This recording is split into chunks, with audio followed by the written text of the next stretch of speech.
روپیہ تجارت میں لگا ہوا ہے تو زکوٰۃ کا کیا حکم ہے؟ چنانچہ جو روپیہ تجارت میں لگا ہوا ہے اس پر بھی زکوٰۃ واجب ہے۔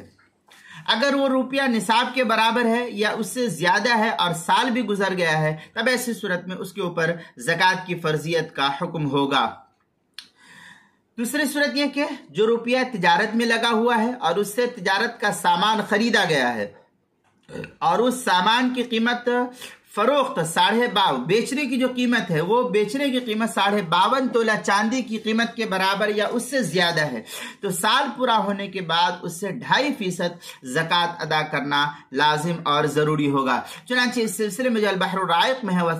وثمینۃ المال نیت المال کالدراہم والدناری لتعینہما للتجارت باصل الخلقت، اس طریقے کی عبارت جو البحر الرائق جلد نمبر 2 صفحہ نمبر 206 فتاوی شامی در مختار ما شامی جلد نمبر 2 صفحہ نمبر 267 جو HM سعید کراچی پاکستان کا چھپا ہوا نسخہ اس کے اندر۔ دوسری صورت یہ کہ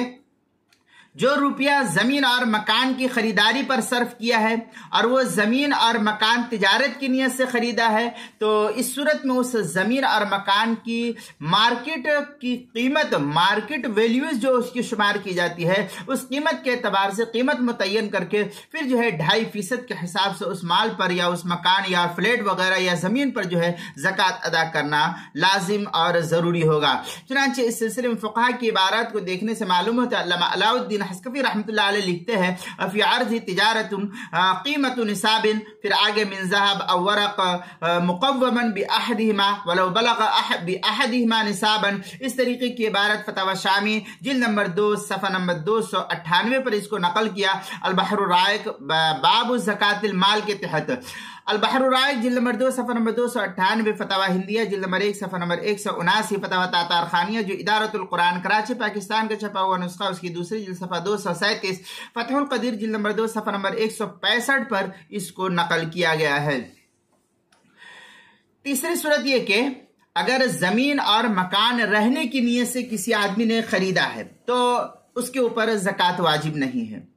اور اگر زمین اور مکان کرائے پر دینے کے لیے خریدا ہے تو اس صورت میں اگر کرائے کی آمدنی کی رقم نصاب کے برابر یا اس سے زیادہ ہوگی تو سال گزرنے کے بعد 2.5% کے حساب سے اس مال کی زکوٰۃ ادا کرنا لازم اور ضروری ہوگا۔ چنانچہ البحر الرائق وغیرہ در مختار ما شامیہ میں ہے فلا زکوٰۃ علی مکاتب و اساس المنزل و دور السکن ونحوہما، آگے علامہ شامی لکھتے ہیں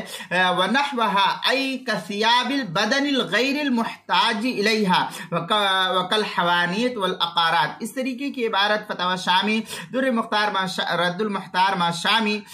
در مختار ما شامیہ جلد نمبر 2 صفحہ نمبر 263 اور 265 پر اس کو نقل کیا البحر الرائق جلد نمبر 2 صفحہ نمبر 206 جو HM سعید کراچی کا چھپا ہوا نسخہ ہے، فتاوی ہندیہ جلد نمبر 1 صفحہ نمبر 173، فتح القدیر جلد نمبر 2 صفحہ نمبر 119 جو مکتبہ رشیدیہ کوئٹہ کا چھپا ہوا نسخہ اس کے اندر۔ اسی طریقے سے زکوٰۃ کے مسائل کا انسائکلوپیڈیا اس کے حروف تہجی را عنوان ہے روپیہ تجارت میں لگا ہوا ہے، صفحہ نمبر 187 اور صفحہ نمبر 188 پر اس کی تفصیلی بحث نقل کی گئی ہے۔